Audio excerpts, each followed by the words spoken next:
अस्सलामु अलैकुम वरहमतुल्लाह। 4 रकात फ़र्ज़ नमाज़ पढ़ने का सही तरीक़ा क्या है? नीयत किस तरह करनी है? पहली रकात में क्या पढ़ना है? दूसरी रकात में क्या पढ़ना है? इसी तरह तीसरी और चौथी रकात में क्या पढ़ना है?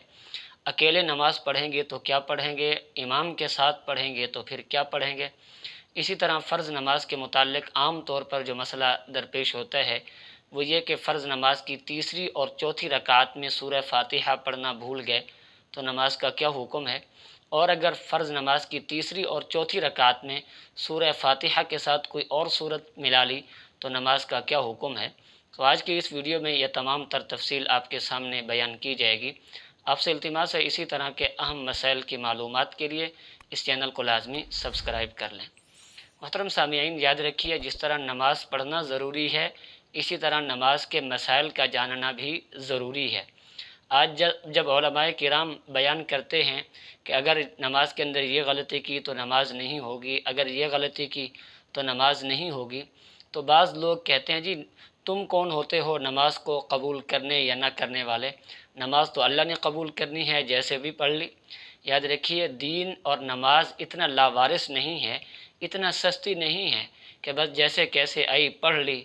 ना नमाज के फ़राइज़ का पता है, ना नमाज के वाजिबात का पता है, ना नमाज के मुफ़्सिदात का पता है, बस जैसे आई पढ़ ली और इसी नज़रिया और इसी सोच पर कि अल्लाह ही कबूल करने वाला है। तो ऐसा नहीं है, नमाज के मसाइल का जानना भी ज़रूरी है कि किन मसाइल की वजह से नमाज टूट जाती है और किन की वजह से नमाज के अंदर सजदा सहव वाजिब हो जाता है। तो याद रखिए, फ़र्ज़ नमाज़ पढ़ने का सही तरीक़ा ये है, सबसे पहले नीयत करनी है, और नीयत हकीकत में दिल के इरादे का नाम है। आप जौन से वक्त की नमाज़ पढ़ रहे हैं, दिल में आपने नीयत कर ली कि मैं फ़जर की नमाज़ पढ़ रहा हूँ या ज़ुहर के फ़र्ज़ पढ़ रहा हूँ, असर के फ़र्ज़ पढ़ रहा हूँ, तो ये नीयत काफ़ी है। इसमें ज़बान से अल्फाज का अदा करना कोई ज़रूरी नहीं है। हाँ, अल्फाज ज़बान से अदा कर देंगे तो ये मुस्तहब है। अब नीयत करने के बाद सबसे पहले तकबीर तहरीमा कहेंगे, कानों तक हाथ उठाएंगे और तकबीर कहने के बाद हाथों को नाफ के नीचे इस तरह बांधेंगे कि ये जो 3 उंगलियां हैं ये हाथों की कलाई पर आ जाएंगी, और अंगूठे और छोटी उंगली से अपनी कलाई को मजबूती से पकड़ेंगे और अपनी हथेली को इस हाथ पर इस तरह रख कर इसी तरह हाथ नाफ के नीचे बांध लेंगे। उसके बाद अगर आप इमाम के पीछे नमाज़ पढ़ रहे हैं तो आपने पहली रकात में जब तक इमाम खामोश है आपने सना पढ़नी है, और जब इमाम क़िरात शुरू कर देगा तो आपने खामोश होकर चारों रकातों में इमाम की क़िरात सुननी है। पहली 2 रकातों में चूँकि इमाम बुलंद आवाज़ से क़िरात करता है जहरी नमाज़ों में, और बक़िया रकातों में भी खामोश रहकर इमाम की क़िरात सुननी है, और अगर आवाज़ नहीं आ रही तब भी इमाम के पीछे खामोश रहना है। इमाम जो क़िरात करेगा वो काफ़ी हो जाएगी, इसलिए कि आप सल्लल्लाहु अलैहि वसल्लम का फ़रमान है, मन कान लहू इमामुन फ़क़िराअतुल इमामि लहू क़िराअतुन, कि जो शख्स इमाम के पीछे नमाज़ पढ़ रहा है इमाम की क़िरात मुक़्तदी की क़िरात है। और अगर आप अकेले नमाज़ पढ़ रहे हैं तो पहली रकात में सना पढ़ेंगे, सना के बाद औज़ु बिल्लाहि मिनश शैतानिर रजीम बिस्मिल्लाहिर रहमानिर रहीम, और उसके बाद सूरह फ़ातिहा पढ़ेंगे। उसके बाद जो है वो कोई एक बड़ी आयत या 3 छोटी आयतें या कोई छोटी सूरत पढ़ लें जो आती हो सही तलफ़्फ़ुज़ के साथ। सूरत मुकम्मल करने के बाद रुकू के अंदर तकबीर कहते हुए जाएंगे। उसके बाद समी अल्लाहु लिमन हमिदा कहते हुए रुकू से उठेंगे और रब्बना लकल हम्द कहेंगे इत्मीनान के साथ खड़े होकर।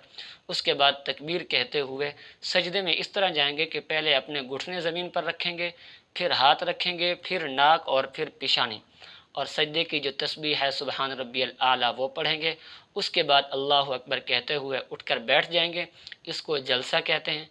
उसके बाद जो है तकबीर कहते हुए दूसरा सजदा करेंगे और दूसरे सजदे की तस्बीह बयान करेंगे। उसके बाद दूसरी रकात के लिए इस तरह खड़े होंगे कि अपने दोनों हाथों को घुटनों पर रखते हुए घुटनों के सहारे उठकर खड़े हो जाएंगे।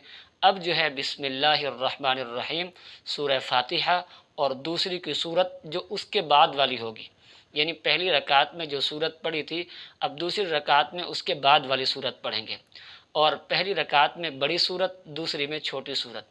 अब ये सूरत मुकम्मल करने के बाद उसी तरीके पर रुकू और सुजूद होंगे। उसके बाद अत्तहियात में बैठ जाएंगे। अत्तहियात मुकम्मल पढ़ने के बाद اگر 3 رکعت والی یا 4 رکعت والی نماز ہے تو اتحیات مکمل کرنے کے بعد فوراً کھڑے ہو جائیں گے۔ اگر اتحیات پڑھنے کے بعد بھول کر تھوڑا سا درود شریف پڑھ لیا اللہم صلی علی محمد تک تو سجدہ سہو واجب ہو جائے گا۔ تیسری رکعت کے لیے بھی اسی طریقے پر اٹھیں گے، کھڑے ہو جائیں گے اور جو ہے نا ہاتھ ناف کے نیچے بندھے ہوئے ہوں گے۔ اب تیسری رکعت میں صرف فاتحہ پڑھنی ہے، دوسری صورت ساتھ ملانا ضروری نہیں ہے۔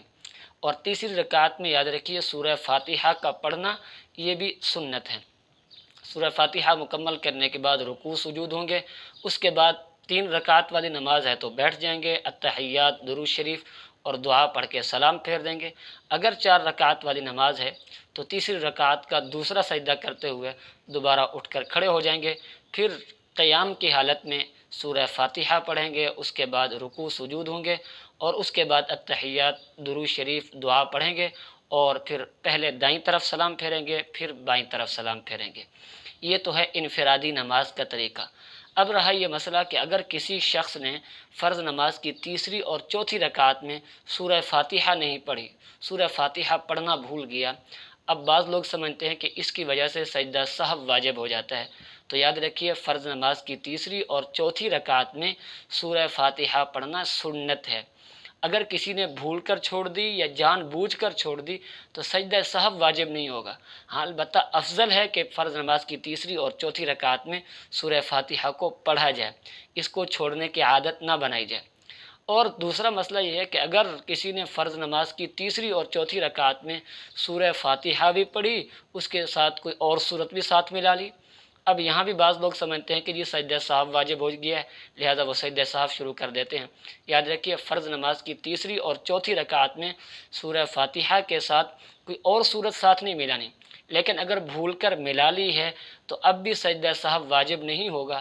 ہاں قرات کرتے کرتے آپ کو جہاں بھی یاد آ جائے کہ میں نے تو یہاں صورت پڑھنی تھی، نہیں پڑھنی تھی، تو فوراً رکوع کے اندر چلے جائیں، قرات کو وہیں چھوڑ دیں۔ یہ ہے فرض نماز 4 رکعت والی کا مکمل طریقہ۔ اللہ رب العزت سمجھنے کی توفیق نصیب فرمائے۔